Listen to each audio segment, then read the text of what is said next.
রে বল্টু দাদা, দেখো আমি তোমার জন্য কি নিয়ে এসেছি। আমি পড়ে গেলাম।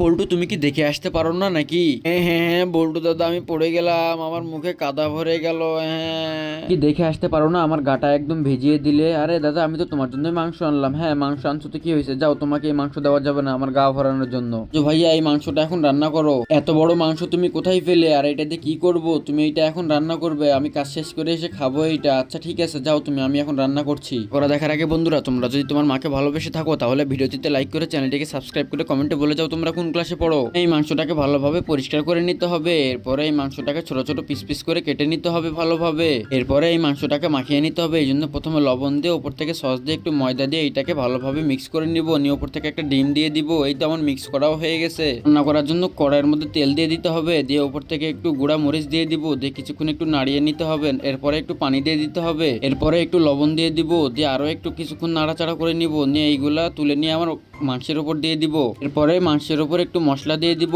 মশলা দেওয়ার পরে আমার স্পেশাল তৈরি সরিষার তেলটা দিয়ে দিতে হবে। এই তো আমার রান্না তৈরি হয়ে গেছে। আরে রাজু, কোথায় তুমি? চলে এসো, আমাদের রান্না হয়ে গেছে। ভাইয়া, আমি চলে এসেছি। বা, এটা দেখতে তো অনেক সুন্দর লাগতেছে, মনে হয় খেতেও অনেক সুন্দর হবে। হ্যাঁ, এই নাও, তুমি একটা খেয়ে দেখো আর বলো কেমন হয়েছে। দেখি তো আমি একটা নিয়ে এটা খেয়ে কেমন হয়েছে। আরে বা ভাইয়া, এটা তো অনেক সুন্দর হয়েছে। ইয়া, তুমি যে এটা এত সুন্দর করে রান্না করেছো, আমি তো এটা একাই খেয়ে ফেলবো দেখছি।